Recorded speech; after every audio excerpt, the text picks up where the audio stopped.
बीमारियां कभी भी मेडिसिन हील नहीं करता है, बीमारियां हमेशा हमारी बॉडी हील करती है। क्या तरीका है जैसे हम स्ट्रेस को हैंडल कर सकें आज की इस फास्ट पेस्ड लाइफस्टाइल में? स्ट्रेस कितना हार्मफुल हो सकता है, एम्स की रिसर्च ने कंफर्म किया है। आज 76% लोगों को स्ट्रेस है और 88% लोगों को एंजाइटी है। प्री माइंडसेट से रेडी होते हैं कि मुझे फिजिशियन के पास जाना है और वो मुझे गोलियां लिख देंगे एंड मैं दवाई खाऊंगा, हर महीने फॉलोअप पे जाऊंगा। जिन ग्रुप में डॉक्टर्स ने दिया मेडिसिन, उनका पेन ज्यादा हील हुआ, उनकी हीलिंग बेटर हुई, और जहाँ नर्सेज ने लगाया उनका कम हुआ। ब्रेन रियल मैजिशियन है, इन सब के बीच में जो ब्रिज है वो ब्रेन है। हमारा फेथ हमारे अंदर का इनहेरेंट सिस्टम है। कोई ऐसी टेक्निक है, कोई ऐसी मेथड है जिसके द्वारा एक इंसान अपनी लाइफ के हर एक डायमेंशंस को ट्रांसफॉर्म कर सके? हमारी जो बॉडी है इमेजिनेशन और रियलिटी में कोई डिफरेंस नहीं जानती। दुनिया में एक ही रिसर्च ऐसी हुई जो सबसे लंबी 70 साल तक चली। इससे कुछ चीजें निकल के आई और वो चीजें ये थी। व्हाट डू यू थिंक कि क्या इन बीमारियों को रिवर्स किया जा सकता है? तो बहुत सारी ऐसी बीमारियां हैं जिसको प्रिवेंट कर सकते हो। आज इंसान बिजी है, नहीं कुछ नहीं करूंगा, क्या कहाँ बिजी है?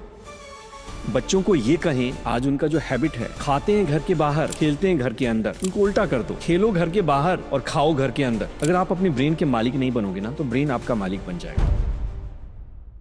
दोस्तों नमस्कार, मैं Anu Gupta transform your life podcast show में आपका बहुत बहुत स्वागत करता हूं। और आज इस पॉडकास्ट में हम जानने वाले हैं माइंड, बॉडी और सोल के बारे में, इनका क्या कनेक्शन है। और हर कोई इंसान अपनी ज़िंदगी में एक सुख, शांति और हैप्पीनेस को एक्सपीरियंस करना चाहता है, लेकिन ज़िंदगी की आपाधापी में, अपनी रिस्पॉन्सिबिलिटी के चक्कर में शायद सब कुछ होने के बावजूद भी बहुत कुछ खालीपन है।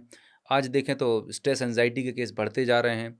तो कुल मिला के एक हेल्थ, वेल्थ, हैप्पीनेस और एक मीनिंगफुल लाइफ कैसे जीनी है, इसके बारे में एक ऐसे एक्सपर्ट को मैंने इनवाइट किया है जो आज हमें बताएंगे कि आप अपनी ओवरऑल मेंटल वेलबींग को कैसे बेहतर कर सकते हैं, और भी बहुत सारी डीपर इंसाइट्स हम जानने वाले हैं। तो अगर आप इस चैनल पे पहली बार आए हैं तो मेरी रिक्वेस्ट है आप इसे सब्सक्राइब ज़रूर करें और इस पॉडकास्ट को पूरा आखिरी तक देखिए। मेरा वादा है आपसे, it will transform your life. So without any further delay मैं इन्वाइट करना चाहूँगा हमारे बीच doctor Piyush Prabhat. He is a orthopaedic surgeon and mental healing coach. So doctor Piyush, बहुत बहुत स्वागत है हमारे इस पॉडकास्ट में। Thank you for having me, it's an honour. Thank you. So doctor Piyush sir, जैसा मैंने आपके इंट्रोडक्शन में बताया कि आप एक ऑर्थोपेडिक सर्जन हैं, बट एक तरफ ऑर्थोपेडिक सर्जन और उसके बाद आप हीलिंग पे काम कर रहे हैं, तो ये सर्जरी से हीलिंग का कैसा कनेक्शन है? मतलब कैसे आपकी ज़िंदगी में ये शिफ्ट आया? देखो, आवश्यकता आविष्कार की जननी होती है। जैसे जैसे हमें किसी चीज़ की ज़रूरत होने लगती है, हम उसका सॉल्यूशन ढूंढना शुरू करते हैं। तो जब मैं एमबीबीएस के टाइम में था, उस समय मेरा वेट बढ़ना शुरू हुआ। इसके कारण थोड़ी सी बीपी की प्रॉब्लम होनी शुरू हुई। कई बार नींद की प्रॉब्लम आने लगी क्योंकि स्ट्रेस बहुत ज़्यादा होता था। उसके बाद जब मैं पीजी में आया तो वर्कलोड इतना ज़्यादा था कि मैं उसको बर्दाश्त नहीं कर पाता था। और जिस हॉस्पिटल में मैं काम करता था, कई बार तो मुझे 1-2 बार उसमें एडमिट भी होना पड़ा। कभी पेट की गड़बड़ी हो रही है, कभी नींद ना आने के कारण कुछ और प्रॉब्लम हो रहा है। तो मैंने देखा कि एमबीबीएस में हमारी एक सब्जेक्ट है PSM, preventive and social medicine. तो क्यों ना हम अपनी बॉडी को हील कर सकें, क्यों ना हम अपने बॉडी के इंटेलिजेंस और हीलिंग पावर को एक बार फिर से एक्टिवेट कर सकें। राइट। और वहीं से मैंने बुक्स पढ़नी, वर्कशॉप्स अटेंड करनी, टॉक्स को देखना शुरू किया और ये जर्नी वहीं से स्टार्ट हुई। तो ये जब जर्नी स्टार्ट हुई तो आपने अपने जो हेल्थ इश्यूज जिसके बारे में बताया, तो वो कैसे ओवरकम किए? क्या मोडेलिटी, क्या मेथड्स थे जिनके थ्रू आपने अपनी हेल्थ को इम्प्रूव किया? या डेफिनेटली, देखो सबसे बड़ी बात जो आज हमारे साथ प्रॉब्लम है, वो प्रॉब्लम है स्ट्रेस की। ओके। WHO ने कह चुका है कि स्ट्रेस आगे जो आने वाली जो बीमारियां हैं, जो प्रॉब्लम्स हैं, वो मिसाइल या न्यूक्लियर बॉम्ब्स नहीं है। वो स्ट्रेस, एंजाइटी, डिप्रेशन है। मतलब हमारा दुश्मन हमारे माइंड में छुपा हुआ है। ओह। तो एक बड़ा इशू ये है कि स्ट्रेस हमारे लाइफ का सबसे बड़ा प्रॉब्लम है और ये स्ट्रेस बहुत सारी बीमारियों को जन्म देता है। लेकिन आज जो हमारी लाइफस्टाइल है, या फिर ये कहें कि आज जो हमारा वर्क प्रेशर है या जो फैमिली है, इन्वायरमेंट है, उसमें स्ट्रेस मेकिंग के बहुत सारे अपॉर्चुनिटीज़ हैं, लेकिन स्ट्रेस ब्रेकिंग की अपॉर्चुनिटीज़ बहुत कम है। ओके।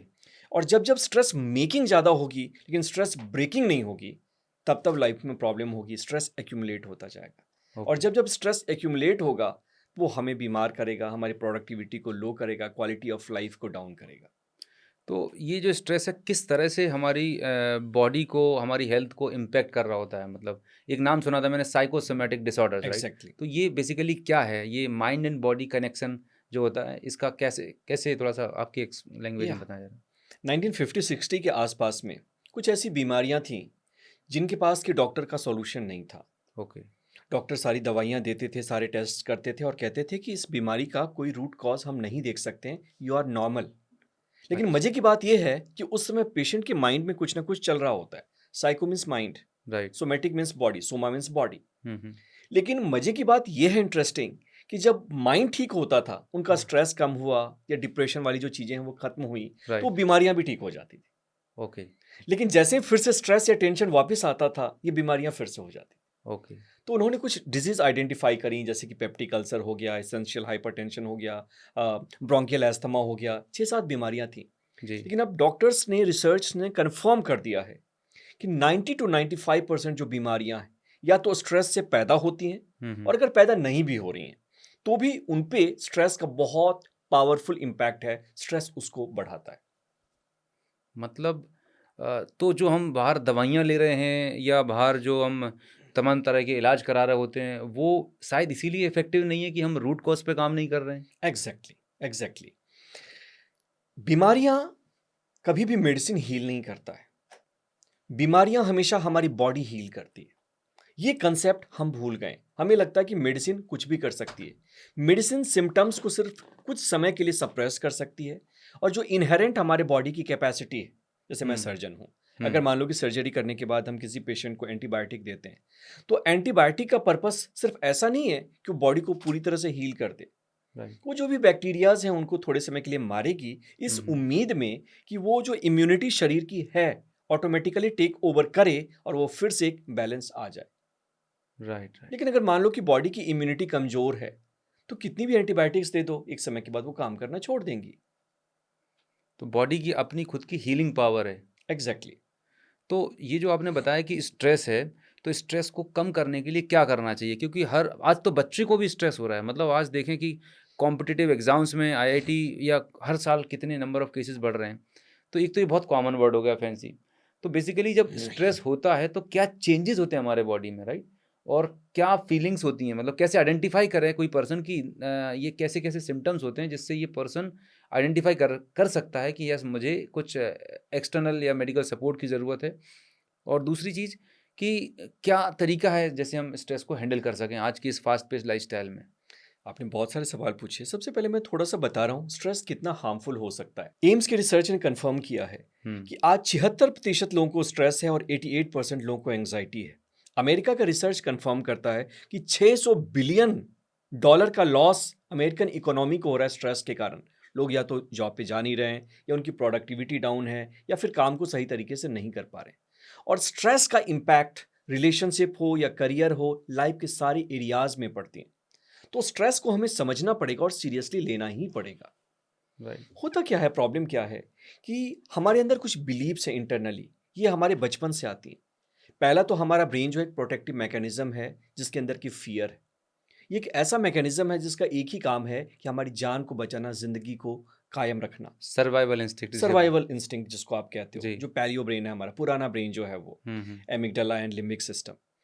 तो वो हर चीज को एक डेंजर की तरह देखता है। ओके। हमें लगता है कि हमारे ऊपर एक टाइगर है, हर चीज को हम अपने माइंड में टाइगर बना लेते हैं। हुँ। और इसके कारण जो है हमारे अंदर स्ट्रेस के केमिकल्स आते हैं, क्योंकि जब टाइगर सामने है तो हमारे पास दो ही ऑप्शन होता है, या तो उससे लड़ो या हुँ। वो वहां से भाग जाओ। फाइट और फ्लाइट जिसे बोलते हैं, exactly, response. Fight and flight.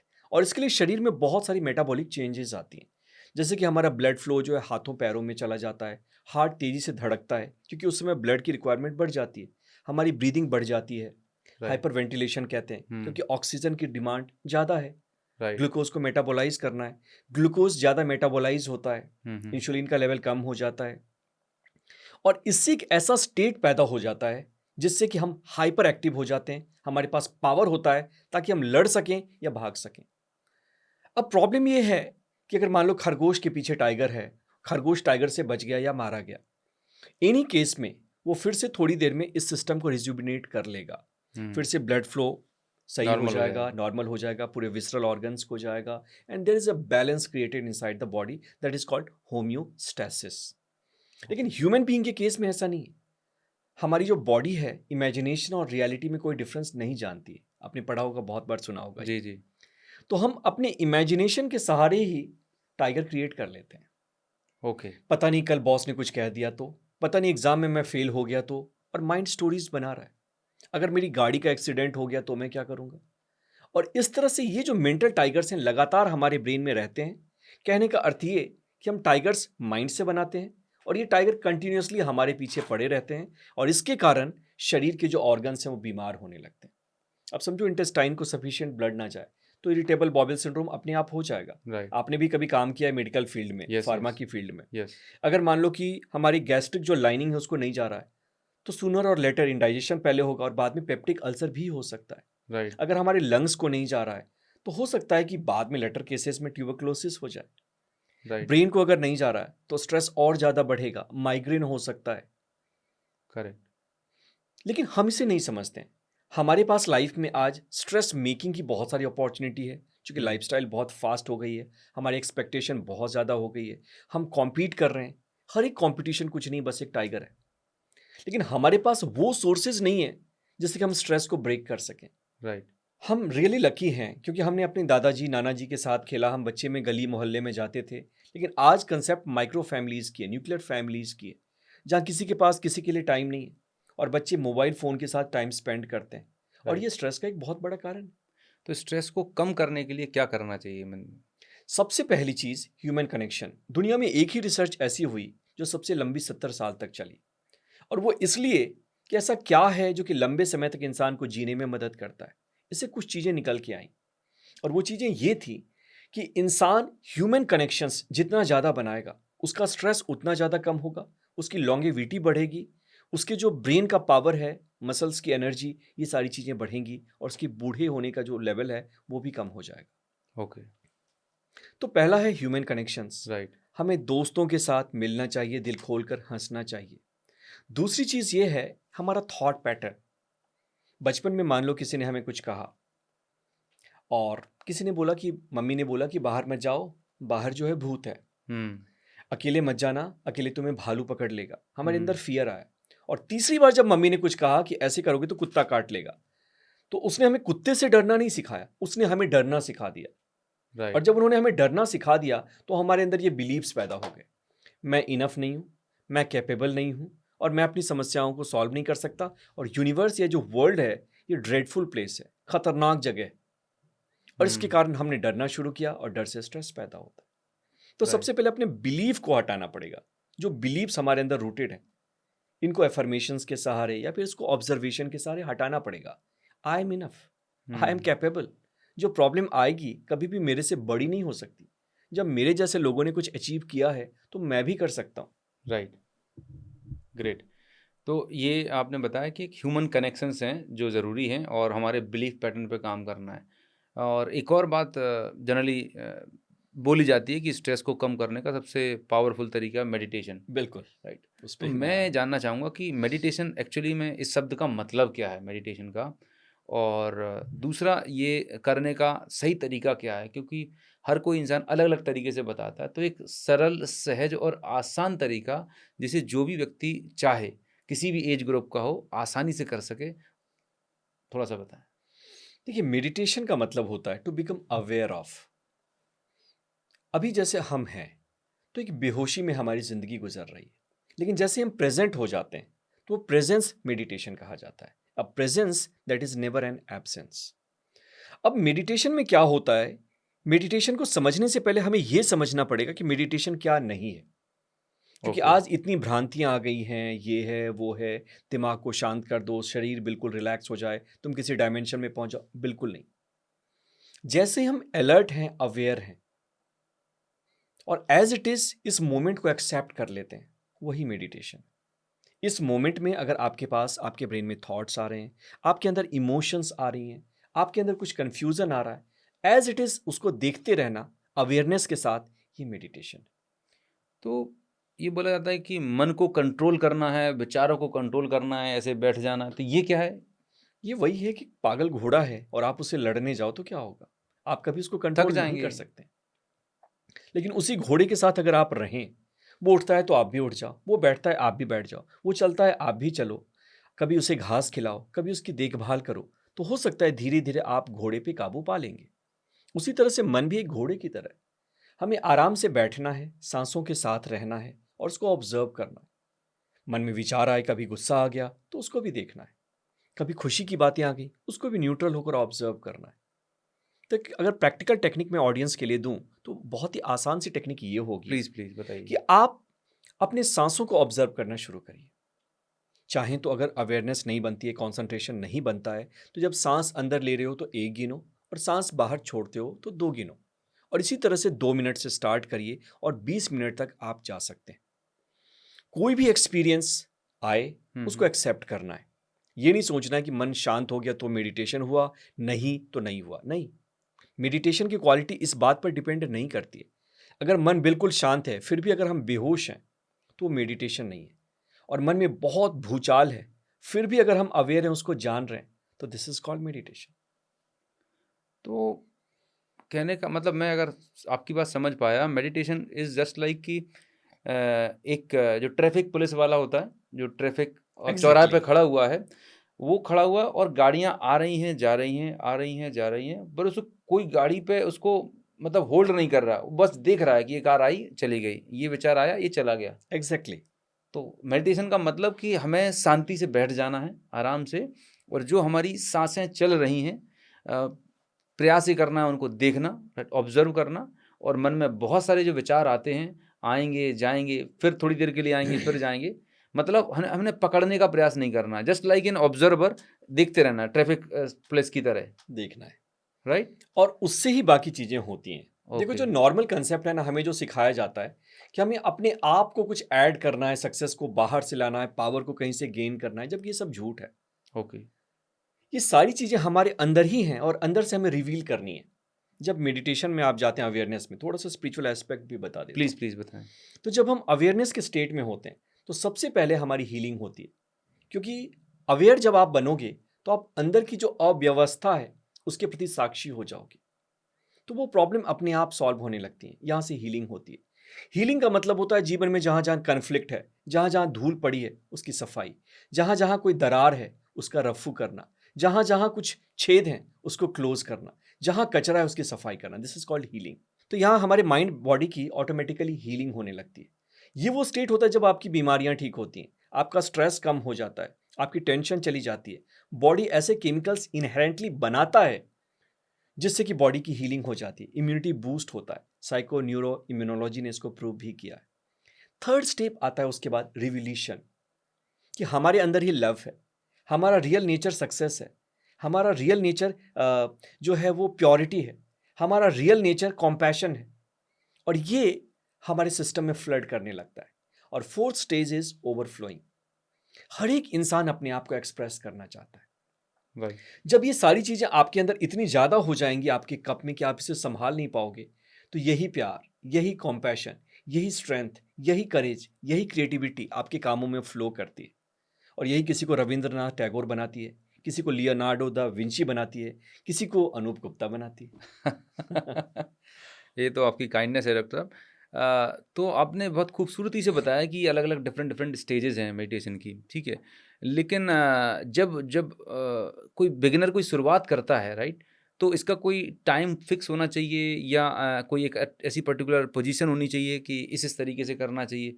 एक एक नॉर्मल एक लेमैन के लिए एक छोटा-सा प्रोसेस क्या होना चाहिए मेडिटेशन की, क्या प्रिपरेशन होना चाहिए बेसिकली? बिल्कुल, सिंपल सी बात यह है कि एक ऐसी जगह का चुनाव करिए जहां आप डिस्ट्रैक्ट नहीं होंगे अगले 10 से 15 मिनट तक।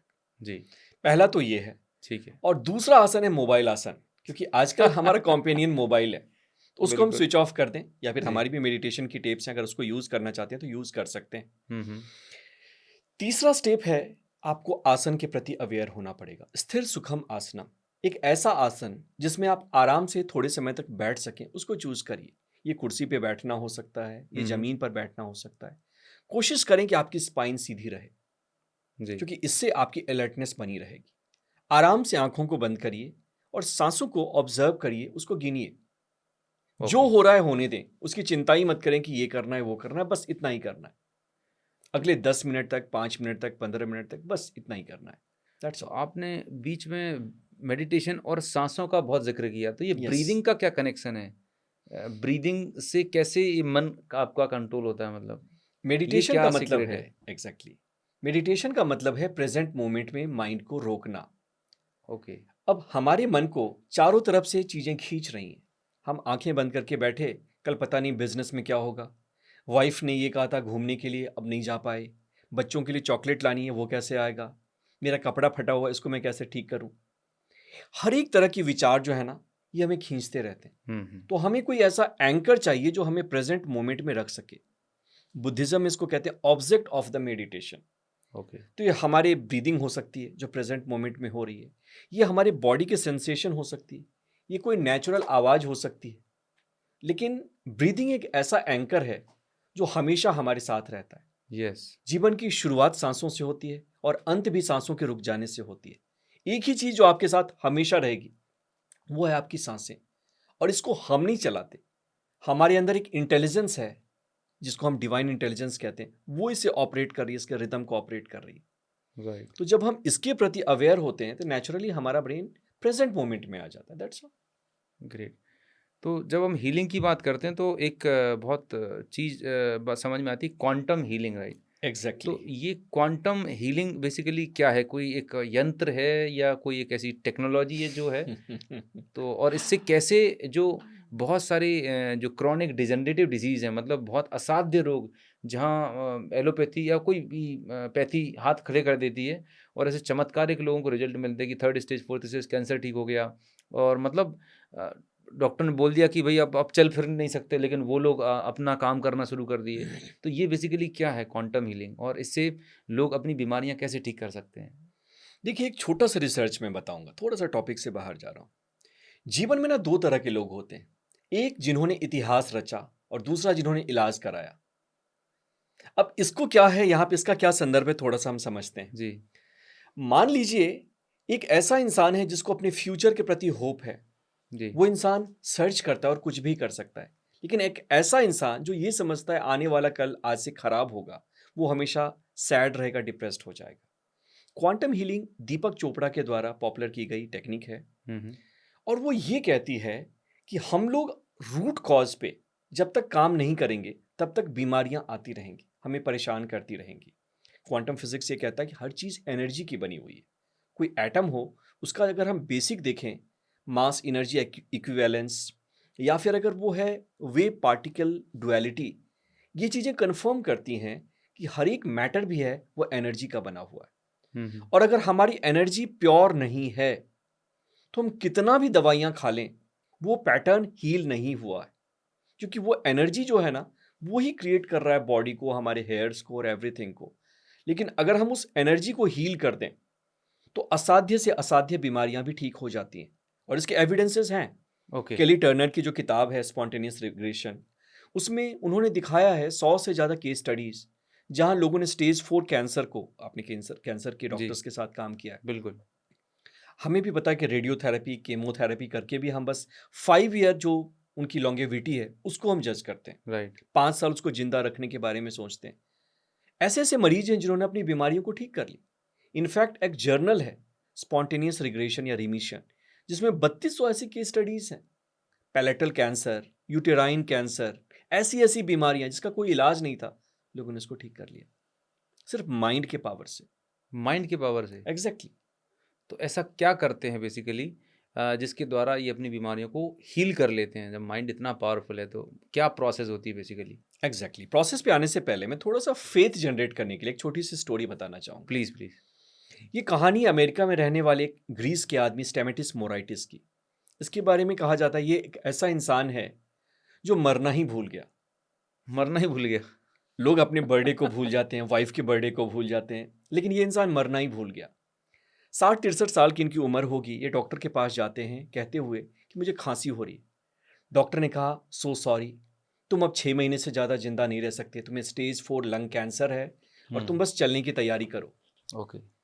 तुम्हें रेडियोथेरेपी और कीमोथेरेपी चाहिए और दवाइयाँ भी लेनी चाहिए तुम्हें। कीमोथेरेपी वही हो गया। हाँ। उसने इलाज को मना कर दिया क्योंकि उसे इलाज नहीं इतिहास रचना था। वो कहता ठीक है, मैं दवाई भी नहीं लूँगा, इलाज भी नहीं लूँगा, मैं अपने गाँव जाता हूँ। वो ये सोचकर गाँव गया कि यार यहाँ पे दफनाने का खर्च बहुत ज़्यादा है अमेरिका में, वहाँ जाऊँगा तो सस्ते में काम हो जाएगा, निपट जाऊँगा, और वहाँ पे सगे संबंधी उनके साथ मरूंगा तो कम से कम सब्र हो जाएगी। लेकिन वहाँ जाने के बाद उसने कुछ एक्टिविटीज़ की जो कि हम आगे डिस्कस करेंगे स्टेप्स में, और होता ये है कि 6 महीने के बाद उनकी एनर्जी का लेवल और बढ़ गया। 1 साल बीत गए, 2 साल, 10 साल, 20 साल। 20 साल के बाद वो आते हैं डॉक्टर्स को देखने के लिए। 10 डॉक्टर्स को उन्होंने दिखाया था, सबने कंफर्म किया था हाँ तुम मरने वाले हो। 6 वो महीने का सारे टाइम। डॉक्टर्स डेड हो गए 20 साल के बाद, और ये आज तक जिंदा थे और उन्होंने 100 साल तक जिया। क्या बात है। अब उन्होंने क्या किया इस पे हम काम करेंगे, लेकिन इसको बताने का पर्पस ये था कि ये डॉक्यूमेंटेड केस स्टडीज हैं। न्यूयॉर्क टाइम्स ने एक पब्लिश किया था आर्टिकल कि एक ऐसा आइलैंड इकैरिया जहाँ के वो रहने वाले थे, जहाँ लोग मरना ही भूल जाते हैं। बड़ी आश्चर्यजनक बात है। या और ये डॉक्यूमेंटेड है। ओके। और वो जब मरे तब भी वो हेल्दी थे, उनका स्किन फिट था, वो एनर्जेटिक थे। नेचुरली बिना इलाज के उन्होंने अपने कैंसर को हील कर लिया। और ऐसी बहुत सारी केस स्टडीज हैं जहां डॉक्टर के पास भी कोई एक्सप्लेनेशन नहीं है कि आखिर ये सब कैसे हुआ। राइट। स्पॉन्टेनियस रिग्रेशन में इसी की कहानी है, केस स्टडीज हैं। स्पॉन्टेनियस रिग्रेशन या Regression. Spontaneous remission. रेमिशन। ओके। या तो प्रोसेस बेसिकली क्या उन्होंने किया, या राइट, वो टेक्निक क्या थी, क्या उन्होंने अप्लाई किया जिसकी वजह से वो अपने आप को हील कर पाए। तो बिल्कुल। हमारे बहुत सारे दर्शक हैं जो अलग अलग तरह के health issues, BP, sugar, thyroid, PCOD से जूझ रहे हैं, शायद ये टेक्निक उनको हेल्प कर पाए। एग्जैक्टली। देखिए, पहले तो मैं ये नहीं कह रहा कि कोई कन्फ्लिक्ट उत्पन्न करना है। Correct. Medical science, medical treatment को आप लेते रहें, यस। लेकिन साथ साथ अपने बॉडी की जो इनहेरेंट कैपेसिटी है उसको यूज़ कैसे करना है, इसके बारे में मैं बता रहा हूँ।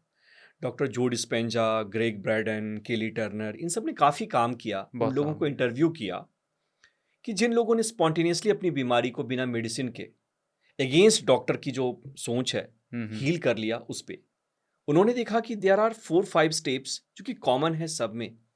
और ये पैटर्न अगर कोई भी फॉलो करता है तो अपनी किसी भी लाइलाज बीमारी को ठीक कर सकता है, लंबी उम्र पा सकता है और हमेशा एनर्जेटिक रह सकता है। पहला स्टेप इसमें है फेथ। देखो, अगर फेथ नहीं है ना तो गॉड गॉड नहीं पत्थर बन जाता है। सही तो है। जिन लोगों ने हील किया उन्हें कहीं ना कहीं ये फेथ था कि एक पावर ऐसी है जो मेरे फेफड़े को फड़का रही है और जो मेरे हार्ट को धड़का रही है। और इस पावर के लिए इम्पॉसिबल कुछ भी नहीं, इसने धरती को बनाया है, एक एक चीज को डेलिकेटली बैलेंस किया है, तो ये पावर मुझे भी हील कर सकती है। ग्रेट। और इन लोगों ने एक अटेम्प्ट लिया इस पावर से जुड़ने का, और इस पावर से जुड़ने का नाम है मेडिटेशन, अवेयरनेस, जिसकी चर्चा आपने शुरू में की। ओके।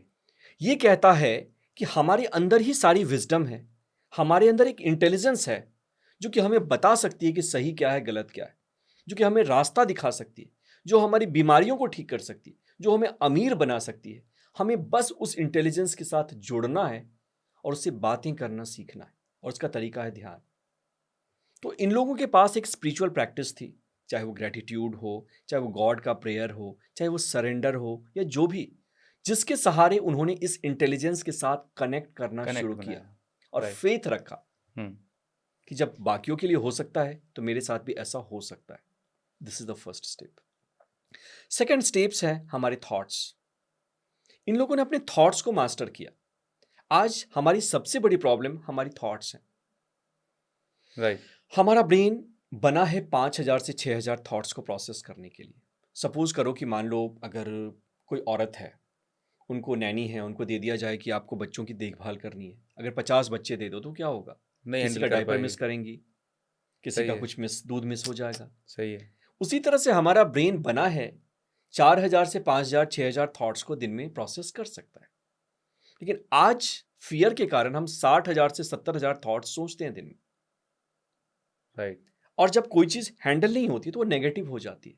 उसी तरह से हमारे थॉट्स जो हैं वो नेगेटिव हो जाते हैं मेनली। राइट। और जब ये नेगेटिव हो जाते हैं तो जो साइको न्यूरो इम्यूनोलॉजी कहता है कि जब भी आपके विचार नेगेटिव होंगे वो आपके अंदर नेगेटिव केमिकल्स पैदा करेंगे जिन्हें हम इमोशंस कहते हैं। और ये हमारे जीन जो हैं उनको डाउन रेगुलेट कर देते हैं, अच्छे जीन को। और जो डिजीज पैदा करने वाले, इन्फ्लेमेशन वाले, इंटरल्यूकिन्स हो गए, इस तरह की जो भी हैं, उनको एक्टिवेट कर देते हैं, अप रेगुलेट कर देते हैं। और इसका इम्पैक्ट ये होता है कि हमारा शरीर बीमार हो जाता है। तो कहीं ना कहीं हमें अपने थॉट्स की रिस्पॉन्सिबिलिटी लेनी पड़ेगी। हमें ऑप्टिमिज्म सीखना पड़ेगा। या तो आप Right. चमकते हुए चांद में भी कोई दाग ढूंढ लो, या फिर हर चीज़ बुरी है, उसके अंदर भी कांटों के ढेर में भी कोई गुलाब ढूंढ लो। चॉइस आपकी है। सही बात है। तो हमें ऑप्टिमिज्म सीखना पड़ेगा, पॉजिटिव सोच सीखनी पड़ेगी राइट। और थॉट्स को कंट्रोल करना सीखना पड़ेगा। चाहे वो अवेयरनेस के थ्रू हम करें, चाहे अपने मन को शांत करके करें, चाहे जर्नलिंग के थ्रू करें, वो चीज़ बहुत ही पावरफुल है। राइट।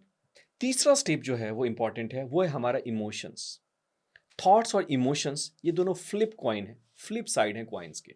हम्म। लेकिन इमोशंस ज़्यादा पावरफुल हैं क्योंकि हमें इनको समझना सीखना पड़ेगा। ये हमारे हार्ट से कनेक्टेड है। थॉट्स का कनेक्शन हमारे ब्रेन से है और इमोशंस का कनेक्शन हमारे हार्ट से। ब्रेन से ज़्यादा पावरफुल हमारा हार्ट है। ब्रेन के जब इलेक्ट्रिकल एक्टिविटी को हम मेज़र करते हैं ईईजी से, उससे 10,000 गुना ज़्यादा पावरफुल एक्टिविटी, इलेक्ट्रिकल एक्टिविटी हमारे हार्ट में होती है। ओके। तो हार्ट बॉस है, हार्ट बाप है, ब्रेन बेटा है। क्या बात है। ब्रेन में कंफ्यूजन है, हार्ट में सॉल्यूशन है। ब्रेन में स्ट्रेस है, हार्ट में रिलैक्सेशन है। ब्रेन में डिजीजेस हैं, हार्ट में हीलिंग है। बहुत खूब। और कहते हैं ना, जिंदगी की जो सबसे बड़ी जर्नी है, वो जर्नी दिल्ली से मुंबई की नहीं, वो जर्नी हेड से हार्ट की। यहाँ और से यहाँ उतरना है। यहां से यहां उतरना है। क्या बात। जो मॉन्क्स हैं, जो पहुंच गए, तथागत हैं, जिनको बुद्धिज्म में कहते हैं, हम्म। वो हेड में नहीं, हार्ट में जीते हैं। Very true. तो अगर आप अपने ब्रेन में जिएंगे तो आपको सिर्फ कन्फ्लिक्ट दिखाएगा, प्रॉब्लम दिखेगा, समस्याएं दिखेंगी। लेकिन जब आप हार्ट में जीते हैं हम्म। तो वहां पे अच्छे इमोशंस आते हैं। तो हमारे अंदर कैपेसिटी है पॉजिटिव इमोशंस की, लेकिन वो पॉजिटिव इमोशंस हम कभी फील ही नहीं करते क्योंकि एंजाइटी, स्ट्रेस, एंगर, फ्रस्ट्रेशन में डूबे रहते हैं। तो ये चीज़ हमारे साथ होती है जब हम हार्ट के इंटेलिजेंस के साथ जुड़ते हैं। ये छोटी सी एक्ट होती है, किसी बच्चे को हंसाना, किसी आदमी की हेल्प करने की इंटेंशन, कभी किसी को टाइम दे देना। जब भी हम ऐसा करते हैं तो अपने हार्ट को ओपन करते हैं और हार्ट के ओपन होने के कारण बहुत सारी पॉजिटिव चेंजेस हमारे बॉडी और ब्रेन में आती हैं। हम अच्छा फील करते हैं, हमारे अंदर एक लाइट ओरिजिनेट करता है पॉजिटिविटी का, और ये पॉजिटिविटी या लाइट वैसे ही किसी भी नेगेटिविटी के डार्कनेस को डिस्ट्रॉय कर देता है। करेक्ट। तो दीज आर द स्टेप्स जिसको अगर हम फॉलो करें, right. We can easily heal. बहुत खूबसूरत बताया आपने स्टेप बाय स्टेप कि किस तरह से हम इन असाध्य रोगों को हील कर सकते हैं, और उसमें ये बड़ा खूबसूरत कि हार्ट हमारा जो है वो मेन सेंटर पॉइंट है। So exactly. एक जो गिविंग एटीट्यूड है, कंट्रीब्यूशन एटीट्यूड है, एक करुणा जो है दुनिया में, मतलब हम कुछ अच्छा कर सकें, उससे ये हमारा हार्ट ओपन होता है। जनरली आज है लोगों का कि मैं सब कलेक्ट कर लूँ, मटेरियल चीज़ें लेने का ज़्यादा है, देना कम चाहते हैं, तो हार्ट चक्रा ब्लॉकेज भी है। ट्रू। Right, very true.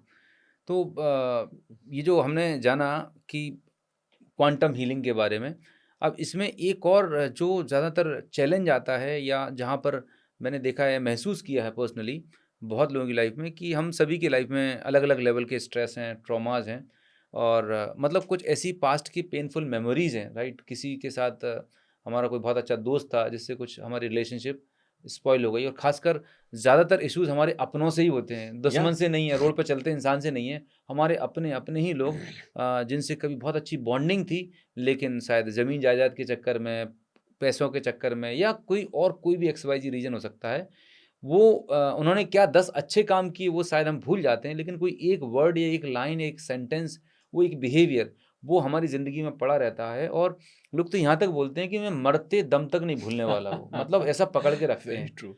तो ये जो कहते हैं कि फॉरगेट एंड फॉरगिव वाला, ये बोलना बहुत आसान है लेकिन करना बड़ा डिफिकल्ट है। तो आपकी क्या मतलब थॉट्स हैं इस पे, फॉरगिवनेस के ऊपर? देखिए, पहले हम मेमोरी को समझते हैं। एक होती है हमारी वर्किंग मेमोरी। जी। अगर मान लो मैं आपसे पूछूं कि आपके मोबाइल का पासवर्ड कल जो आपने हुआ था, मतलब ओटीपी जो आई थी, आपको क्या याद है? तो आपको कि नहीं याद है। नहीं है। वो एक वर्किंग मेमोरी है, थोड़े समय के लिए काम करती है, ये हमारे फ्रंटल लोब से आता है। हम्म। टेम्पोरोपेराइटल लोब में शॉर्ट टर्म मेमोरी होती है कि आपने आज सुबह क्या खाना खाया, अगर मैं पूछूं तो आप बता दोगे। यस लेकिन यस। पूछूं कि 1 साल पहले फला तारीख को इतने बजे आपने क्या खाया, बिल्कुल याद नहीं आपको रहेगा। याद नहीं रहेगा क्योंकि वो शॉर्ट टर्म मेमोरी। लेकिन अगर मान लो कि आपका कोई मोबाइल का पासवर्ड है, हम्म। या फिर आप अगर कुछ काम करते हो या हम्म। गाड़ी में कुछ ऐसा पासवर्ड लगा है, कुछ कहाँ रखते हो, वो चीज़ें आपको याद रहती हैं क्योंकि लॉन्ग टर्म मेमोरी है। हम्म। अब एक और तरह की मेमोरी होती है जो हिप्पोकैम्पस में स्टोर होती है। ओके। ये मेमोरीज का रूल क्या है? मान लो कि आपके मोबाइल का पासवर्ड ही है, या फिर आपका फ़ोन नंबर, अगर 10 साल पहले कोई आपने फ़ोन यूज़ किया होगा, जो मैं एमबीबीएस के टाइम में यूज़ करता था 12-14 साल पहले। अब मुझे वो याद ही नहीं, क्योंकि वो नंबर चेंज हो चुका है। राइट। तो धीरे-धीरे कोई भी मेमोरी है, ब्रेन भूलता जाता है। ब्रेन की जो मास्टर स्किल है ना, वो है भूलना। भूलना। वरना इतना कचरा जमा हो जाएगा कि इंसान पागल हो जाएगा। स्लीपलेसनेस, इंसोम्निया, सारी बीमारियां आनी शुरू हो जाएंगी। लेकिन अब एक बहुत ही इंटरेस्टिंग बात मैं बताऊंगा। प्लीज। ट्रॉमा, आपने देखा होगा कि अगर मान लो किसी ने आपको कुछ हर्ट किया, हजार चीजें उसने अच्छी की हैं, लेकिन एक चीज अगर खराब की तो वो चीज आपको याद रह जाएगी। और तो और समय के साथ ब्रेन उसको रिवाइव करता रहता है, घुमाता रहता है, रिकॉल करता रहता है और आटे का पराठा बना देता है। आटे का आटा का पराठा बना देता है, क्या मतलब बात उनको है। बढ़ा देता है। मतलब राई का पहाड़, या आटे का आपने पराठा। कई बार देखा होगा, जी। रिसर्च ये कहता है कि जो लोग अपने पेनफुल मेमोरी के बारे में बात करते हैं, ज्यादातर लोग उसको एग्जैगरेट करके बात करते हैं, बिल्कुल। और जो अच्छी चीजों की बात करते हैं, ज्यादातर लोग उसको डाउन करके बात करते हैं। हाँ बस ठीक है, हो गया। हो गया।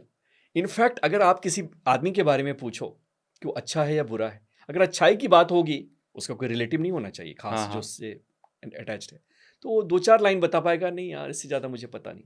लेकिन अगर नेगेटिविटी के बारे में बोलो तो नोबेल प्राइज लेवल का वो किताब लिख देंगे, थीसिस लिख देंगे। Very true. ये ब्रेन का नेचर है, वो नेगेटिविटी की तरफ ज़्यादा भागता है, और धीरे धीरे ये मेमोरी हमारे ब्रेन में बढ़ती जाती है। हर एक मेमोरी ब्रेन में न्यूरॉन्स की कुछ नए कनेक्शंस हैं, सर्किट्स हैं। ये सर्किट्स अगर बढ़ते चले जाएंगे तो ये ज़्यादा समय लेंगे, हमारी एनर्जी को खाते जाएंगे। राइट। यही टेप चलता जाएगा, और इसमें जल जाता है हमारे सपने, हमारी जो एफिशिएंसी है, हमारा जो करेज है, हमारा जो एक्शन टेकिंग है, ये सब कुछ नष्ट हो जाता है, क्योंकि वही मेमोरी चल रही है आपके ब्रेन में, और वही एंगर, फ्रस्ट्रेशन, सैडनेस, गिल्ट आपके अंदर आता जा रहा है।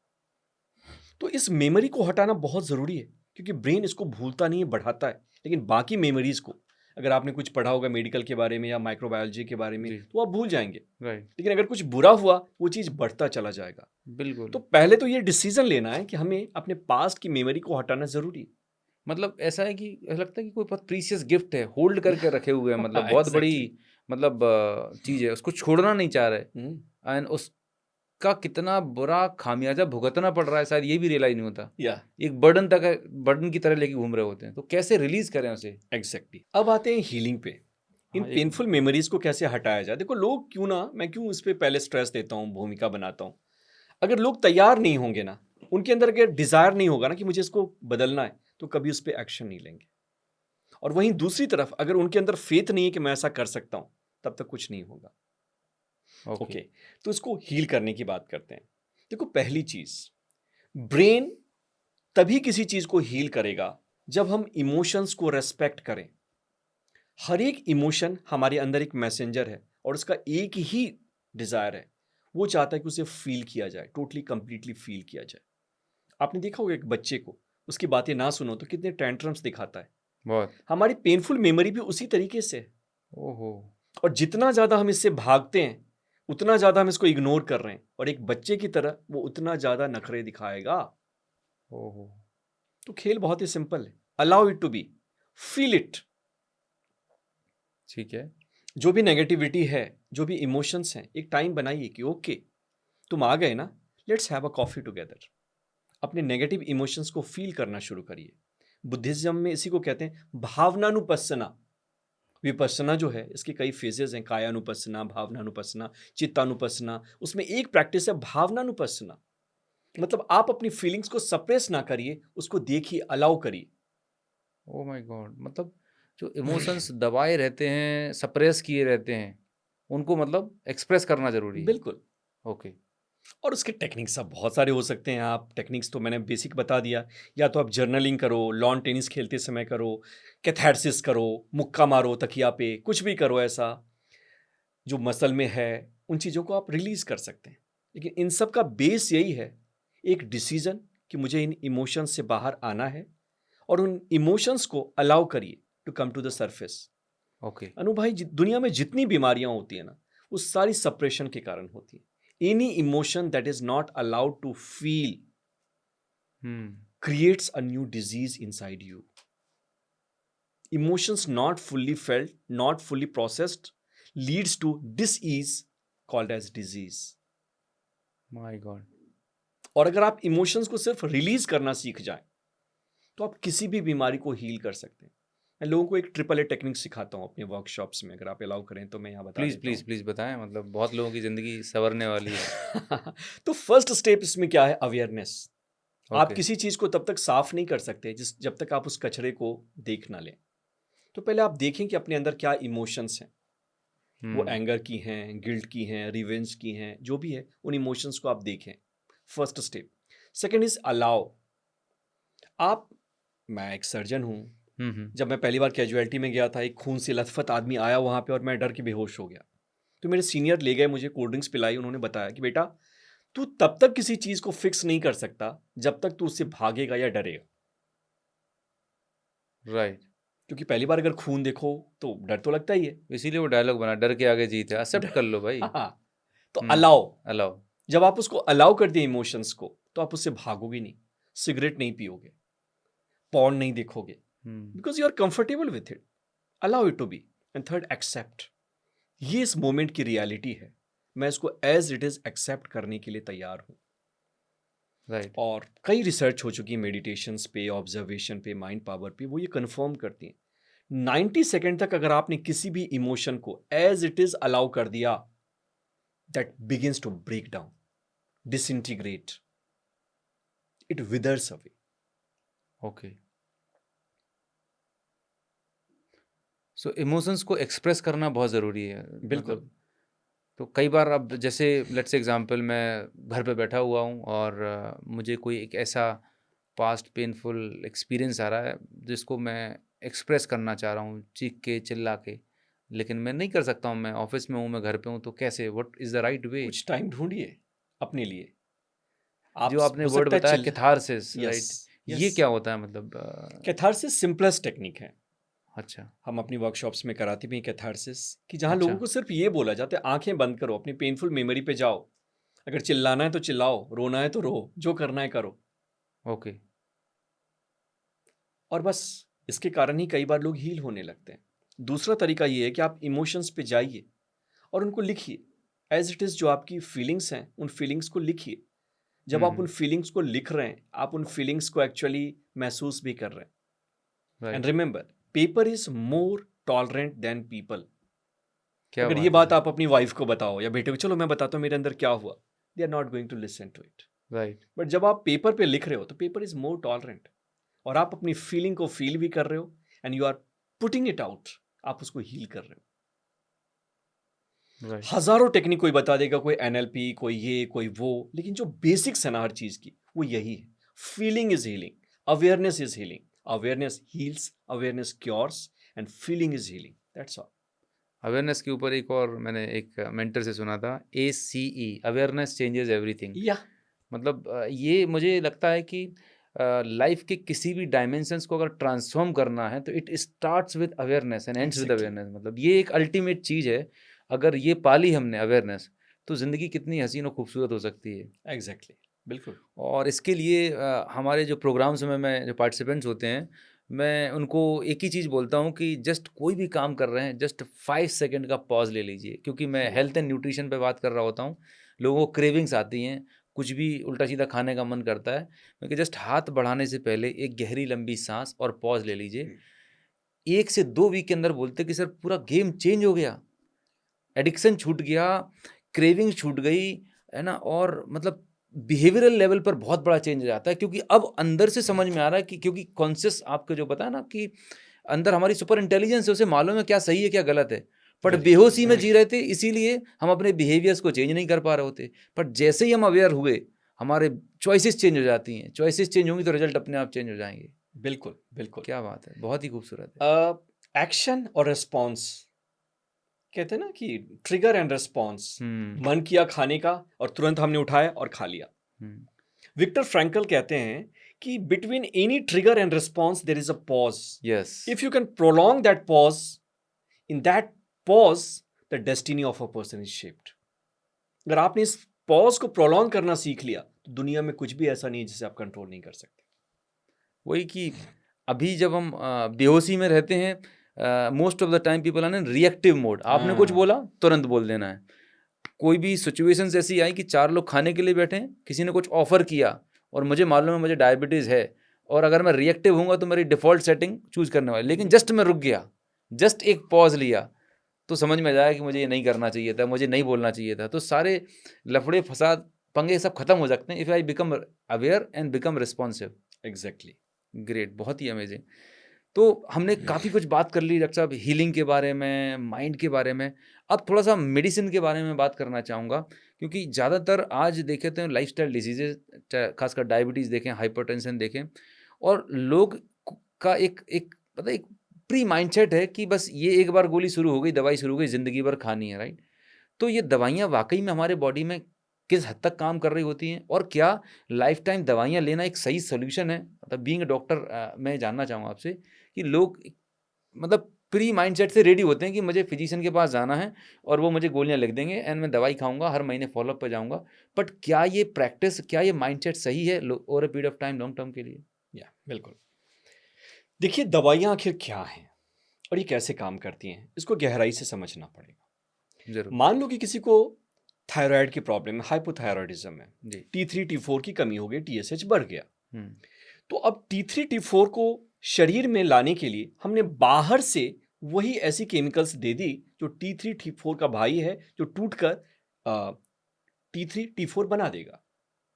ओके। सेम ट्रू है इंसुलिन के लिए। इंसुलिन अगर कम निकल रहा है तो हमने कुछ ऐसा दे दिया केमिकल जो कि इंसुलिन को बढ़ाएगा, टाइप 2 में या फिर टाइप 1 में हम सीधा इंसुलिन ही जल्दी डाल लगा देते देते हैं। हैं, तो सही टाइप है। 1 तो चलो एक रेयर केस है, उस पर मैं हुँ। बात नहीं करूंगा। लेकिन अब सवाल ये है कि इसमें हम एक बहुत बड़े इंटेलिजेंस को इग्नोर कर रहे हैं। रिसर्च ये कहता है प्लेसिबो का कि बॉडी भी सेम वही केमिकल ब्रेन के सहारे बना सकती है। इसी को कहते हैं प्लेसिबो। ओके। वर्ल्ड वॉर 2 के समय में ऐसा हुआ था कि मॉर्फिन उस समय पेन किलर यूज किया जाता था और अचानक बहुत सारी कैजुअलिटी आ गई और मॉर्फिन की खेप नहीं आ पाई। हुँ। उस समय के सर्जन ने बस यही सोचा कि यार कुछ दिलासा तो दे दें। सैलाइन को चढ़ा दिया उस पर लटका के, लिख करके मॉर्फिन। और मजे की बात तो ये है, उसने जो इमेजिन नहीं किया था कि पेशेंट ठीक होने लगे, उनका पेन गायब हो गया। मतलब सलाइन की बॉटल है, बस उस पे लिख दिया मॉर्फिन, यस, और एज़ अ पेशेंट मुझे ये फ़ील हुआ कि मुझे पेन किलर मिल रहा है एंड आई स्टार्टेड हीलिंग। बिल्कुल। ओह उसका माय दर्द जो गॉड! है वो ठीक हो गया। ऐसे ही बहुत सारे काउंटलेस रिसर्च किए गए हैं और रिसर्च ये बताते हैं, चौंकाने वाले हैं। पहली तो ये प्लेसिबो की कि ऐसे पेशेंट्स जिनको शुगर की पिल्स दे दी गई, जिनको इंजेक्शंस दे दिया गया, उनके अंदर बॉडी ने वही केमिकल बनाया। अगर लीवोडोपा की ज़रूरत है मतलब पार्किंसनिज्म में तो वो बन गया, इंसुलिन की ज़रूरत है तो इंसुलिन बन गया, पेन किलर्स चाहिए तो वो केमिकल्स बन गए, इंडोर्फिन्स बन गए, अपने आप बनने शुरू हो गए। राइट। अगर मरीज ने यकीन किया तो वहीं अब आपने मेडिसिन की बात की।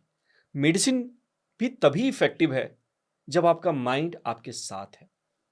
भरोसा, मतलब एक फ़ेथ कि हाँ, डॉक्टर साहब ने दी है दवाई और मैं ठीक हो जाऊँगा। बिल्कुल। तो शायद इसीलिए भी ऐसा होता है कि अगर कुछ लोग ऐसे होते हैं कि जैसे मेरा फैमिली फिजिशियन है, और मैं अगर उनके पास जाता हूँ तो वो देखते हैं और मेरी दवाई ठीक हो जाती है। लेकिन मैं दूसरे शहर में हूँ और मेरी तबीयत गड़बड़ हो गई और मैं वहाँ जा रहा हूँ, सेम टैबलेट, सेम ट्रीटमेंट दिया है, क्योंकि अगर प्रॉब्लम वो है तो जनरली मॉलिक्यूल भी सेम मिलने वाला है, या लेकिन वहाँ मुझे आराम नहीं मिल रहा।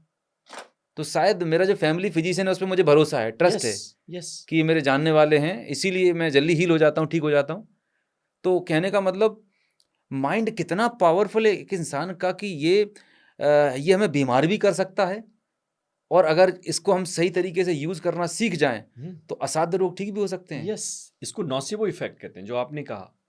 ओके, अगर किसी पेशेंट को डॉक्टर पे भरोसा नहीं है ओके। तो उसकी बीमारियां ठीक नहीं होंगी सही केमिकल्स के बावजूद। ऐसा देखा गया रिसर्च में हुँ, हुँ। कि लंग कैंसर के मरीजों में कि जी। पेन किलर डॉक्टर ने दिया और हुँ, नर्स ने दिया। जिन ग्रुप में डॉक्टर्स ने दिया मेडिसिन, उनका पेन ज़्यादा अच्छा हुआ, हील हुआ, हुँ। उनकी हीलिंग बेटर हुई। और जहाँ नर्सेज ने लगाया, उनका कम हुआ। तो my God! Brain real magician है। इन सब के बीच में जो ब्रिज है वो ब्रेन है, हमारा फेथ है, हमारे अंदर का इनहेरेंट सिस्टम है। ये जितना बैलेंस में होगा, ये जितना एनर्जेटिक होगा, ये जितना कोऑपरेटिव होगा, होम्योस्टैसिस में होगा, उतना ही ज़्यादा हमारी बॉडी की इनहेरेंट हीलिंग मैकेनिज्म काम करेगी। Very nice. सो कहने का मतलब ब्रेन में वो ताकत है जो हमारी लाइफ को किसी भी डायमेंशंस में, किसी भी डायरेक्शन में चेंज कर सकता है। बस इसकी पावर को हम कैसे यूटिलाइज करें और कैसे इसे रीप्रोग्राम करें। तो कोई ऐसी टेक्निक है, कोई ऐसी मेथड है जिसके द्वारा एक इंसान अपनी लाइफ के हर एक डायमेंशंस को ट्रांसफॉर्म कर सके, अच्छी एक हेल्थ, वेल्थ, रिलेशनशिप, एक खूबसूरत ज़िंदगी, फुलफिल्ड लाइफ को एंजॉय कर सके? कोई ऐसी टेक्निक, कोई ऐसा मेथड? बिल्कुल, मैं बताता हूँ, लेकिन जैसे कि मैं शुरुआत करता हूँ, पहले नीड क्रिएट करता हूँ। जी। ब्रेन को हील करना बहुत ज़रूरी है। कहते हैं ब्रेन हमारा सबसे अच्छा दोस्त है अगर हमने इसको साध लिया तो, जी। और ब्रेन हमारा सबसे बड़ा दुश्मन है अगर हमने इसको नहीं साधा तो हमें ब्रेन को साधना ही पड़ेगा। कहते हैं ना कि ब्रेन के अंदर बहुत सारी पोटेंशियल है। घर में अगर आपको मान लो फ्रीज में बहुत अच्छा अच्छा खाना है, आपने उसको 10-15 दिन छोड़ दिया, क्या उसके बाद आप खाओगे उसको? सड़ जाएगा, खराब हो सड़ जाएगा। जाएगा। वही हमारे साथ है। हमारे ब्रेन में भी 100 बिलियन न्यूरॉन्स हैं, और ये सारी की सारी इतनी पावरफुल है ना कि एडिसन या आइंस्टीन से कम हमारा ब्रेन भी नहीं है। लेकिन जब हम अपने ब्रेन की कैपेसिटी को यूज नहीं करते हैं, तो कहते हैं कि potential that is not used turns into pain. Brain की जिन क्षमताओं का इस्तेमाल नहीं हुआ, वो ही एंजाइटी, डिप्रेशन, स्ट्रेस, प्रॉब्लम्स और डिजीजेस में बदल जाती है, क्योंकि इसका ओके। सही से इस्तेमाल नहीं हुआ। तो पहला तो मैं ये कहना चाहूँगा कि ब्रेन को हम प्रोग्राम भी कर सकते हैं, और ब्रेन को हमें प्रोग्राम करना ज़रूरी भी है।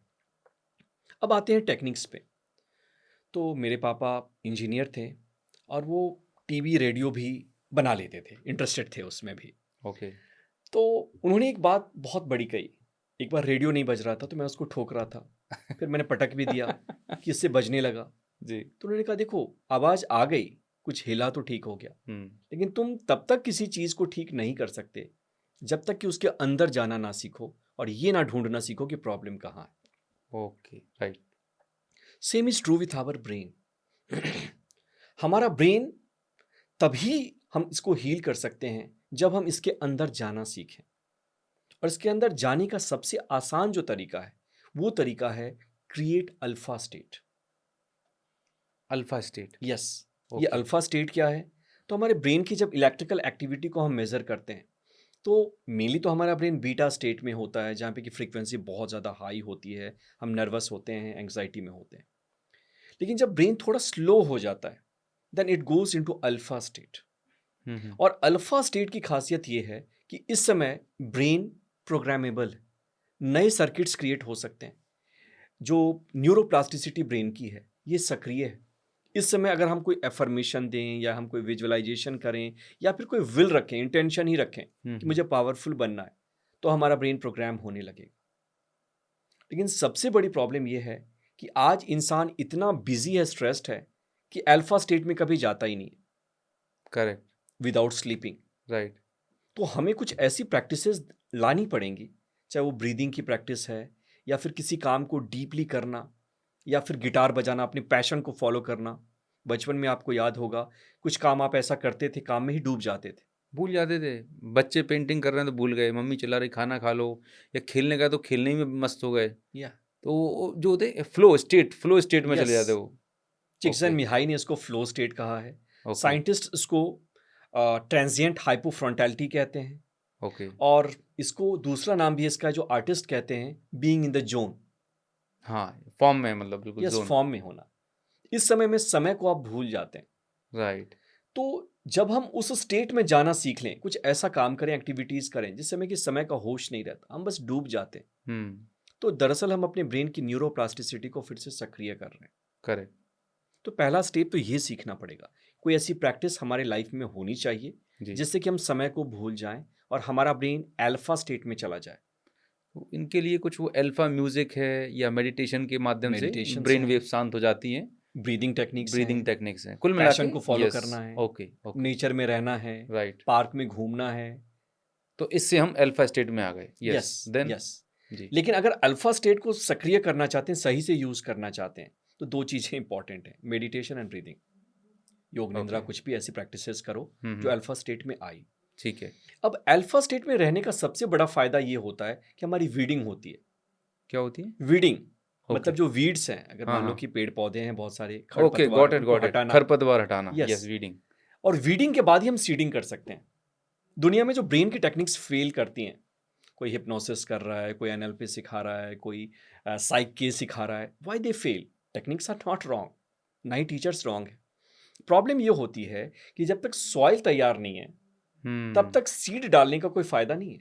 राइट, उसमें तो ऑलरेडी वीड्स पड़े हुए हैं। करेक्ट। इसलिए मैं कहता हूँ कि पहले ब्रेन को अवेयर करो, फिर हील करो। और हम्म, मेरी जो वर्कशॉप्स होती है उसका भी होता है हील योर ब्रेन। हम्म, पहले आप अपने ब्रेन को हील तो करिए, तैयार तो करिए। जब तक सॉइल तैयार नहीं है, तब तक कोई सेंस नहीं बनता। राइट। इसके बाद क्या स्टेप होना चाहिए? और इसके बाद थर्ड स्टेप होता है सीडिंग। ओके। आपको क्या चाहिए? कोई ऐसी किताब पढ़ो जो कि आपको इंस्पायर करती है। कोई ऐसा आदमी है जो आपको इंस्पायर करता है। किसकी तरह आप दिखना चाहते हो, किसकी तरह आप बनना चाहते हो, उन लोगों के संगत में रहना शुरू करो। क्योंकि रिसर्च ये कहता है कि हमारे ब्रेन में मिरर न्यूरॉन्स होते हैं। जिन लोगों के साथ हम रहते हैं, उन लोगों की जो एटीट्यूड है, हैबिट्स है, हम सबकॉन्शियसली कॉपी करते हैं। एक ओके। बच्चा जिसके घर में लोकेलिटी में 4 लैंग्वेजेस बोली जाती हैं, वो 4 लैंग्वेजेस एफर्टलेसली बोल लेगा। यस। क्यों? Due to mirror neurons. बच्चे अपने माँ बाप को कॉपी कर लेते हैं, मिरर न्यूरॉन्स। इसीलिए कहा जाता है कि जैसी संगत वैसी रंगत। बिल्कुल।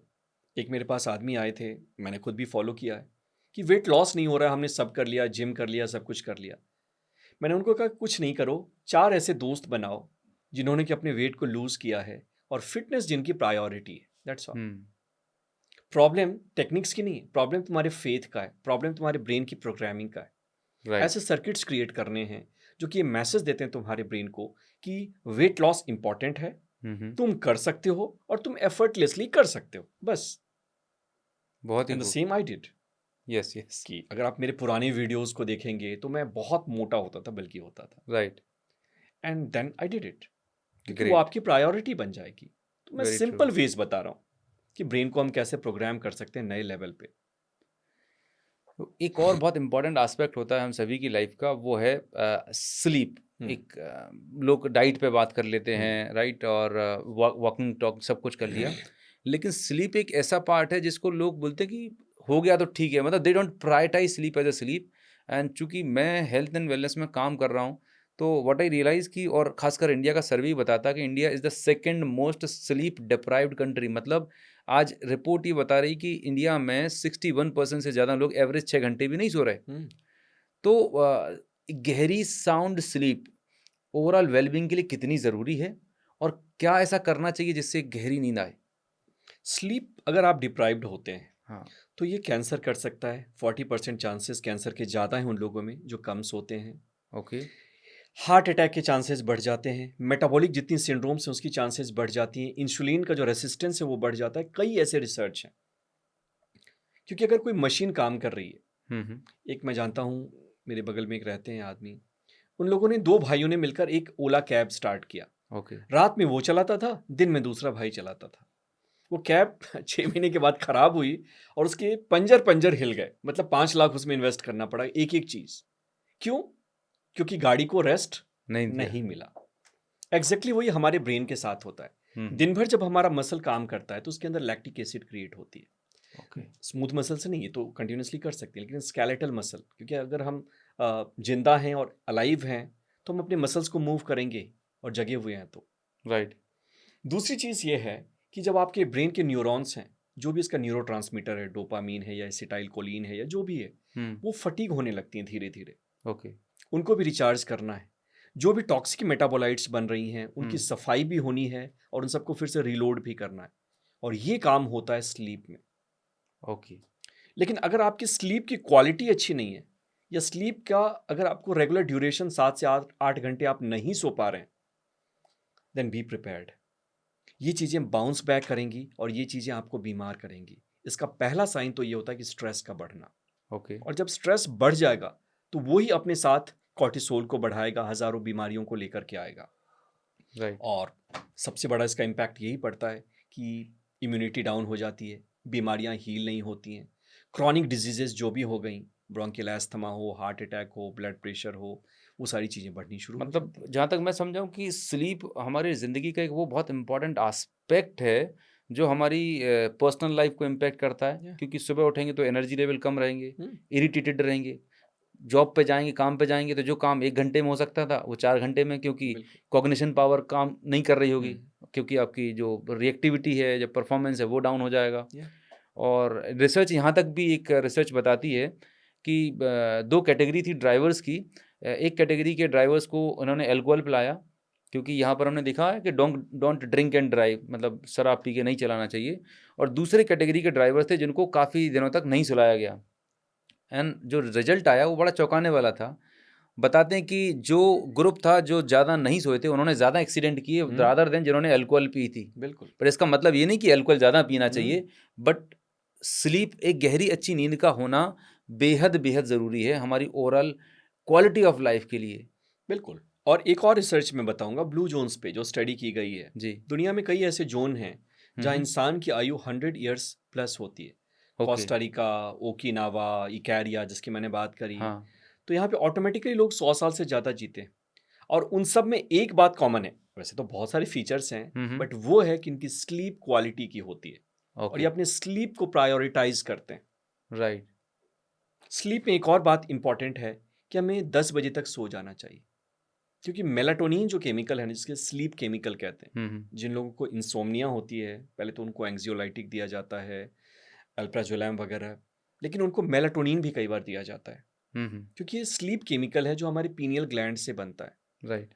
इसका लेवल 10 बजे से लेकर के 12-1 बजे तक मैक्सिमम रहता है, लेकिन आजकल इंसान सोता ही 12 बजे, तो वो बेनिफिट जो उसको बॉडी की मेटाबॉलिज्म का नेचुरल किक मिलना था वो नहीं मिल पाता, और स्लीप की क्वालिटी खराब हो जाती है। पूरी सर्केडियन रिदम डिस्टर्ब हो जा रही है। और लोग कहते हैं कि भाई अच्छा नहीं लग रहा, नींद अच्छी नहीं आई, सपने ही आते चले गए, मैं क्या करूं। Right, right. तो एक एक पावरफुल टेक्निक है जिसके बारे में सुना है, योग निंद्रा, राइट? यस, ये क्या है और इसको कैसे करना चाहिए, थोड़ा सा इसके बारे में बताएंगे, जिससे एक बहुत डीप स्लीप का आनंद ले सकें लोग। इंटरेस्टिंग स्टोरी है कि मेरे पास जब कुछ लोग आते थे, क्लाइंट्स आते थे, हम्म। क्या करना है, तो मैंने उनको पहले मेडिसिन दिया, ये बताया, अपने दोस्तों के पास, साइकेट्रिस्ट के पास भेजा। जब कुछ नहीं हुआ तो मैंने बोला कि यार एक टेप बनाई योग निंद्रा की जो मैं यूज़ करता था, इवन एक मेडिटेशन बनाया कि ये वीडियो आपको 12 मिनट में सुला देगा, और उनको बोला कि रोज़ करो ये, ताकि मेरा झंझट छूटे। लेकिन ना सिर्फ उस वीडियो पे मिलियंस ऑफ व्यूज़ आने शुरू हुए, बल्कि लोगों के जो रिस्पॉन्स आए कि सर आपने मुझे ज़िंदगी दे दी, मेरी तो लाइफ चेंज हो गई, मैं करियर में प्रमोट हो गया, मेरी नींद अच्छी हो गई, रिलेशनशिप अच्छा हो गया। क्या बात है। तो फिर मुझे लगा कि इस पे डीप रिसर्च करना चाहिए कि आखिर स्लीप में क्या होता है और क्या ऐसी चीज़ें हैं जो कि हम कर सकते हैं, इम्प्रूव कर सकते हैं। राइट। तो yoga nidra is one of the technique. Okay. नींद में जाने के लिए जो पहली चीज़ है वो ये है कि हमें अपने ब्रेन को शांत करना पड़ेगा। ओके। अगर हमारा ब्रेन ओवर एक्टिव है किसी भी मोमेंट पे, तो वो कभी भी अच्छी नींद का मजा नहीं ले सकता है। ओवर एक्टिव ब्रेन मीन्स क्या? बीटा। और sleep okay. Means what? Alpha से शुरू होती है, फिर डेल्टा थीटा तक चली जाती है। राइट। मतलब ब्रेन वेव्स और स्लो हो रहे हैं, लेकिन शुरुआत अल्फा से हो रही है। हम्म। तो पहली चीज़ तो ये है कि हमारे पास एक ऐसी टेक्निक होनी चाहिए, जैसे मैंने आपको बताई इनिशियली, जो हमारे ब्रेन को बीटा से अल्फा में ले जाती है, और वो राइट। टेक्निक है योग निंद्रा। ओके। तो बेसिकली क्या होता है, अगर संक्षिप्त में बताएं। यस, उसमें पहले हम अपने मसल्स को रिलैक्स करते हैं, जी। क्योंकि हमारा माइंड माइंड नहीं है, ये माइंड बॉडी कॉम्प्लेक्स है। ओके। अगर मान लो मैं कहूँ कि आपके उंगली में पेन है, हम्म। तो क्या आपकी पूरे बॉडी में डिस्कम्फर्ट आएगा कि नहीं आएगा? डेफिनेटली आएगा, राइट। क्योंकि हम लोग जुड़े हुए हैं एक ही। राइट।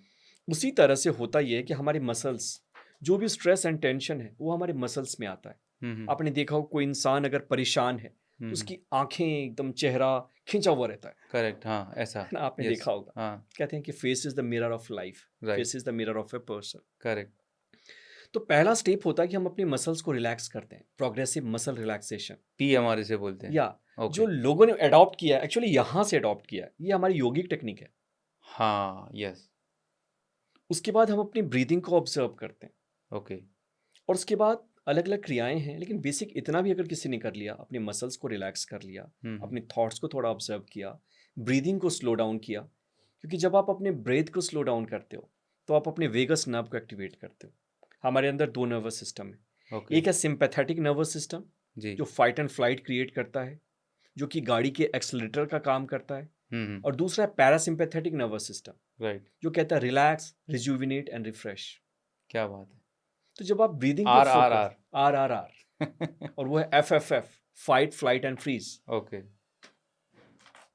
तो जब हम RRR पे काम करते हैं, इस मूड में जाते हैं, तो ओके। बॉडी अपने आप हील करने लगती है, ग्रेट। बॉडी अपने आप रिलैक्स हो जाती है, जो अननेसेसरी की एक्टिविटीज़ हैं वो चली जाती हैं।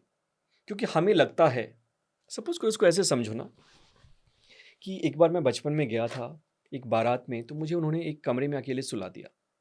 मैं वहाँ से देखूँ कि बार बार एक तलवार आए और तलवार चला जाए। अब मैं डर गया कि पता नहीं क्या होगा, सारी रात जगा रहा। बाद में देखा कि यार इस तलवार से लड़ना ही पड़ेगा। जब जाकर मैंने देखा तो एक परछाई थी और पेड़ के पत्तों से बन रही थी और लाइट दूर से आ रहा था। बचपन में मैं समझ नहीं पाया। ओके। तो दुनिया में हमारे जितने टाइगर्स हैं, they are nothing but shadows. Right.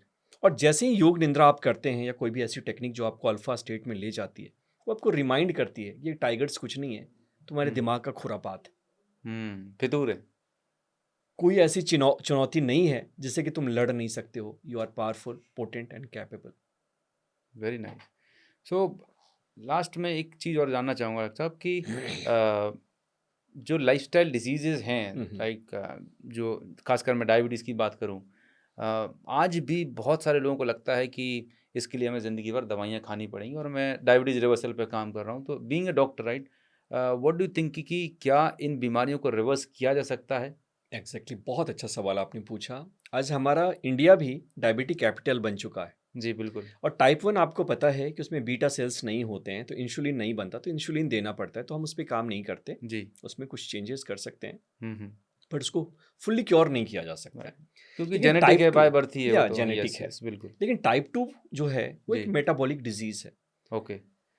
MBBS का जो सिलेबस होता है ना, उसमें एक सब्जेक्ट होता है PSM, preventive and social medicine. हम्म। और वो एक ही सब्जेक्ट है जो फर्स्ट ईयर से लेकर के थर्ड ईयर तक चलता है। हर एक ओके। साल उसकी क्लासेस होती हैं, पढ़ाई जाती हैं। हम्म। और उसका रीज़न क्या है? उसका रीज़न ये है कि इंसान को ये बताना तुम बहुत सारी ऐसी बीमारियां हैं जिसको प्रिवेंट कर सकते हो, और डायबिटीज़ एक बीमारी है। आज हम मेटाबॉलिक सिंड्रोम की बात करते हैं। मेटाबॉलिक सिंड्रोम में 5 चीज़ें होती हैं। एक तो hypertension, elevated blood sugar, elevated triglycerides का level, low HDL and high level of LDL। ठीक है, इन सब का कॉम्बिनेशन है इन सब का कॉम्बिनेशन है मेटाबॉलिक विथ सिंड्रोम। एक चीज़ जो बड़ी इंपॉर्टेंट है, वो है विसरल फैट, जो हमारी यस। एब्डोमेन है, वेस्ट साइज। राइट। तो आपने जो पूछा, ये इससे कैसे रिलेट करता है, थोड़ा मैं आपको बता देता हूँ इसकी पृष्ठभूमि। पहले इंसान को ये कहा जाता था कि अगर तुम्हारी BMI ठीक है तो इसका मतलब यू आर हेल्दी, डरने की घबराने की कोई बात नहीं है। लेकिन अब रिसर्च कहता है कि नो, सबसे इंपॉर्टेंट क्रिटेरिया है तुम्हारा विसरल फैट।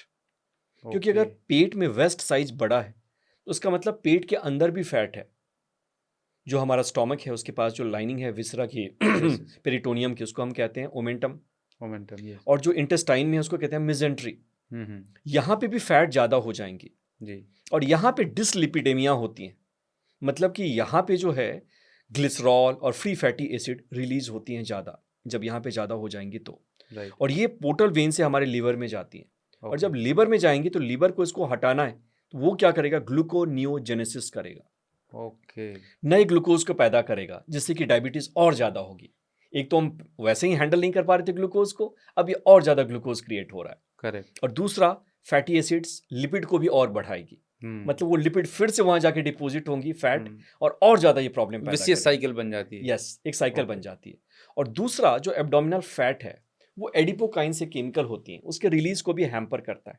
और इसके 2 फैक्टर होते हैं, वो सीधा बीटा सेल पे जाता है और इंसुलिन की जो सिक्रीशन है उसको रोक देता है। ओके। और ये भी देखा गया है कि वो जो है मसल पे जाकर के इंसुलिन रेसिस्टेंस पैदा करता है। मतलब कि इंसुलिन तो रिलीज होगा, लेकिन इंसुलिन की जो धार है वो धार कम हो जाएगी, काम नहीं कर पाएगा। या तो रिसेप्टर्स मॉडिफाई हो गए, या इंसुलिन में ही कुछ चेंज आ गई, उसकी जो मॉलिक्यूलर स्ट्रक्चर है उसमें, कि इंसुलिन है फिर भी वो काम नहीं कर रही। और आप सल्फोनाइल यूरिया ये सब लेते रहो और कुछ भी नहीं हो रहा, क्योंकि रूट कॉज को हमने एड्रेस नहीं किया। इंसुलिन रेसिस्टेंस और विसरल फैट पे काम नहीं किया। तो अगर हम इन 4-5 चीज़ों को करें जी, जैसे कि हम कुछ ऐसी प्रैक्टिसेस करें जिससे LDL को कम कर सकें, HDL को बढ़ा सकें, हाइपरटेंशन को कम कर सकें। एक और बात मैंने नहीं बताई, जब पोर्टल वेन में फ्री फैटी एसिड जाती हैं विसरल फैट के कारण, तो ब्लड प्रेशर को भी बढ़ा देती हैं। ओके। क्योंकि हमारी जो आर्टरीज है ना उसके अंदर इलास्टिसिटी की कैपेसिटी है, लेकिन जब फैट ब्लड सर्कुलेशन में ज़्यादा होगा तो वो इंडोथेलियम के सहारे अंदर भी चली जाएंगी और वो हार्ड कर देंगी, और इसके कारण जो है ना जब कैपेसिटी नहीं रहेगी इलास्टिसिटी की तो ब्लड प्रेशर बढ़ जाता है। कहते हैं ना इलास्टिक से प्लास्टिक बन गई है ब्लड या वेसल्स। एग्जैक्टली सही। जी। तो ये है हमारी मेटाबॉलिक सिंड्रोम। तो जो मेटाबॉलिक सिंड्रोम तो है, लेकिन इसको दवाइयाँ तो मैनेज कर रही हैं। हाँ, मैनेज कर रही हैं, राइट? रियल रूट कॉज पर काम नहीं कर रहे। तो क्या ऐसा करना चाहिए जिससे हमारा ये विसरल फैट और इंसुलिन रेसिस्टेंस जो है ये हम रिवर्स कर सकें और अपने आप को हील कर सकें? लाइफस्टाइल में क्या करना चाहिए? बहुत बड़ी बात आपने कह दी, जैसा कि आपने आंसर ही दे दिया। आपने वर्ड यूज किया लाइफस्टाइल मेडिसिन। ओके। सॉल्यूशन क्या है? Lifestyle medicine. अपने लाइफस्टाइल को चेंज करो। क्यों हो रही है इस रीजन को जानो। क्या रीजंस हैं आपको भी पता है। सेडेंट्री लाइफस्टाइल, आज इंसान बिजी है कि नहीं कुछ नहीं करूंगा, क्या कहाँ बिजी है?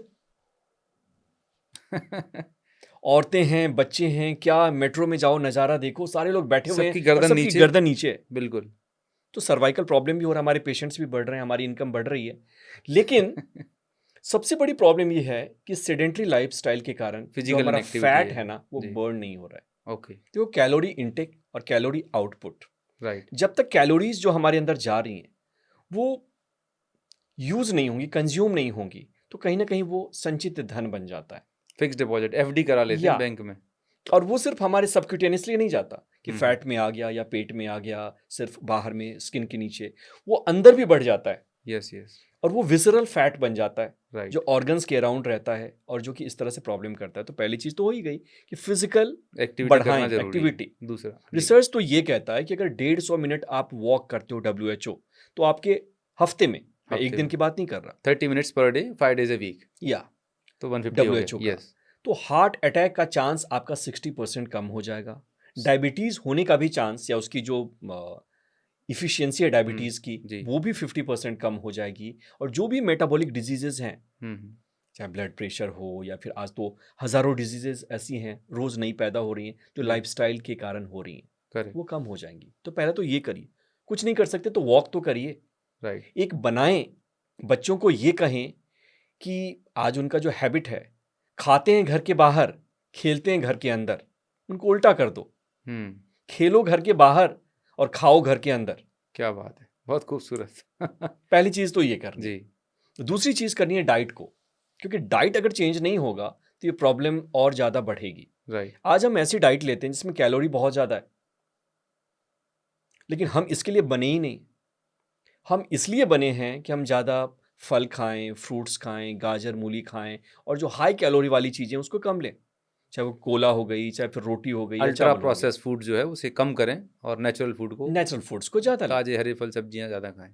आपने सुना होगा कीटो डाइट एक बहुत Yes, पॉपुलर हो रहा है। करेक्ट। उसमें हम क्या करते हैं, कार्बोहाइड्रेट को कम कर देते हैं और हम फैट्स को बढ़ा देते हैं, तो भी काम करता है। राइट। मैं वो सजेस्ट नहीं करता, हम्म। लेकिन अगर आप फ्रूट्स को बढ़ा दें, हम्म। जैसे कि आपने जो खाने की थाली आपकी अगर है, उस खाने की थाली में दो पार्ट में उसको अगर हम काट दें थाली को, और एक पार्ट को सिर्फ फ्रूट्स नहीं, उस समय सब्जियां, कच्ची सब्जियां, सलाद, क्योंकि फ्रूट्स को अलग खाना चाहिए सब्जियों के साथ नहीं, और उसके बाद जो बचे हुए में ही दाल भी आ जाए, सब्जी भी आ जाए, रोटी भी आ जाए, उतने में एडजस्ट कर लें, उतना भी काफ़ी होगा। तो दूसरा हो गया डाइट। दूसरा हो गया जी। डाइट। तीसरी चीज़ है स्ट्रेस मैनेजमेंट। राइट। दुनिया में ना अगर आप अपने ब्रेन के मालिक नहीं बनोगे ना, तो ब्रेन आपका मालिक बन जाएगा। जी। आप अगर ब्रेन के मालिक हो तो लाइफ की गाड़ी आराम से चलेगी, जहाँ चाहे इससे जो रिजल्ट चाहे करवा लो। लेकिन अगर ये आपका मालिक बन गया तो जीवन में विध्वंस ला देगा, तबाही ला देगा, और वही तबाही आज हमारे साथ हो रहा है। तो इसको मैनेज करने के लिए आपने बताया इस मेडिटेशन है, डीप ब्रीदिंग है, ये deep third breathing, step. Meditation, belief changing जो मैंने आपको बताया, करेक्ट करेक्ट।